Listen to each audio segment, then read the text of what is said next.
और भोपाल के जेपी अस्पताल में मरीज की मौत के बाद बखेड़ा खड़ा हो गया। जहां एक और परिजनों ने अस्पताल प्रबंधन पर लापरवाही का आरोप लगाया, वहीं डॉक्टर योगेंद्र श्रीवास्तव ने लोगों पर अभद्रता का आरोप लगाया और अपने पद से इस्तीफा दे दिया। डॉक्टर का कहना है कि ऐसी परिस्थिति में सेवाएं नहीं दे सकते।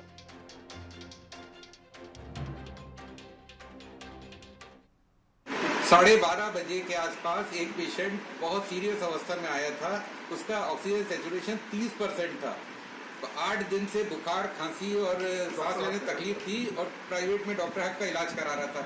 यहाँ जैसे ही पेशेंट आया, मैंने उसको एक्सप्लेन कर दिया साथ वालों को, देखो हालत बहुत खराब है, कुछ नहीं हो सकता। 3 बार मैंने पेशेंट के साथ वालों को बता दिया दादा कि इसको बाहर भी नहीं भेज सकते, इसीलिए कि हालत बहुत खराब। 2 घंटे बाद पेशेंट की डेथ हो गई, जो कि 30% में मैं आपको बोल चुका हूँ, ऊपर वाला आ जाए तो नहीं बचा सकता। हम तो इंसान है, डॉक्टर है। अब वो जैसे ही खत्म हुआ, मैं वहीं था। खत्म होने के बाद पता नहीं कहाँ से कुछ बाहरी लोग आ गए, 20 लोगों के सामने मेरे साथ इतना बुरा दुर्व्यवहार किया है कि मैं इतना मानसिक रूप से व्यथित हूँ। मैं रो रहा हूँ, मुझे नौकरी नहीं करना, मैं नहीं करना। इतनी गाली खाने के लिए मैं पैदा दे दिया, मैंने इस्तीफा दे दिया, मैंने मुझे नौकरी नहीं करना। वहीं कैबिनेट मंत्री विश्वास सारंग ने पीसी शर्मा पर हमला बोला है और ऐसे मामले में राजनीति नहीं करने की बात कही है। विश्वास सारंग ने तंज कसते हुए कहा कि फोटो खिंचाने के मौके और भी मिलेंगे, लेकिन ऐसी चीजों पर राजनीति नहीं करनी चाहिए।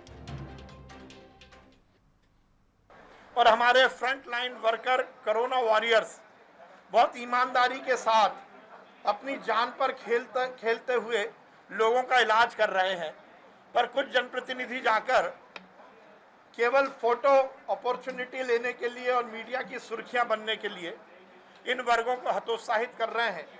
उसका एक मामला भोपाल में भी हमें देखने को मिला। मुझे लगता है कि इस सब की अभी जरूरत नहीं है। हम सकारात्मक बात करें, राजनीति करने का हमें बहुत मौका मिलेगा। मैं निवेदन करूंगा खासकर भोपाल के विधायक पीसी शर्मा जी से कि वो स्वयं आगे आए और जिस प्रकार का उन्होंने बर्ताव किया है उसको लेकर बातचीत करें। मैं इस पे कोई राजनीति नहीं करना चाहता। जिन डॉक्टर्स ने इस्तीफा और इस तरह की बातें, अभी हम उनसे बातचीत करेंगे, हल हो जाएगा। वहीं इस पूरी घटना के बाद मध्य प्रदेश के मुख्यमंत्री शिवराज सिंह चौहान ने भी ट्वीट किया है। आज की घटना के कारण जेपी अस्पताल के एक वरिष्ठ चिकित्सक ने अत्यंत व्यथित होकर इस्तीफा तक सौंप दिया है। हम एक सभ्य समाज में रह रहे हैं।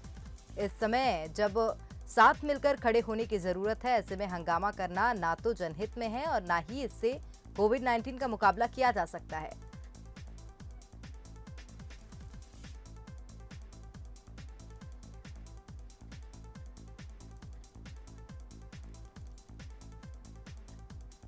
चलिए चर्चा करेंगे। हमारे साथ कांग्रेस से अपना पक्ष रखेंगे अजय सिंह यादव, वहीं कृष्ण गोपाल पाठक बीजेपी से जुड़ गए। आप दोनों का ही बहुत स्वागत है बंसल न्यूज में। नमस्कार।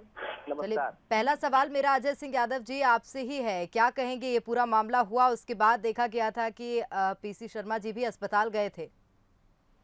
देखिए, जिस तरह से जिनके परिजन इस कोरोना काल में अपनी जान गंवा रहे हैं, उन परिजनों की भावनाओं को समझना होगा हमें। मैं आपको एक उदाहरण के साथ बात शुरू करूंगा।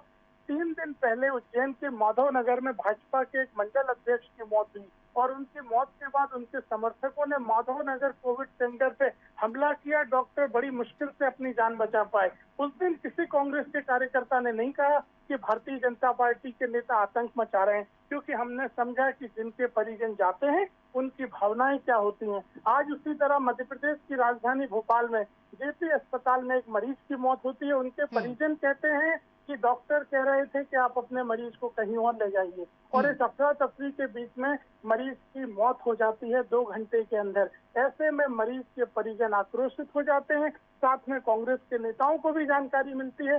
तो ऐसे में आक्रोश आना किसी तरह से गलत नहीं माना जा सकता है, लेकिन इस अव्यवस्था के जिम्मेदार डॉक्टर नहीं है, वो सरकार है जो इंफ्रास्ट्रक्चर नहीं दे पा रही है, जो ऑक्सीजन नहीं दे पा रही, दवाइयां नहीं दे पा रही। फिर से सरकार को घेर लिया गया। हर बार यही होता है अजय जी, हर बार यही होता है। कृष्ण गोपाल पाठक जी क्या कहेंगे? ठीक है, हर बार यही होगा और हमेशा यही होगा जब तक आप जिम्मेदारी ठीक है, सुन लीजिए।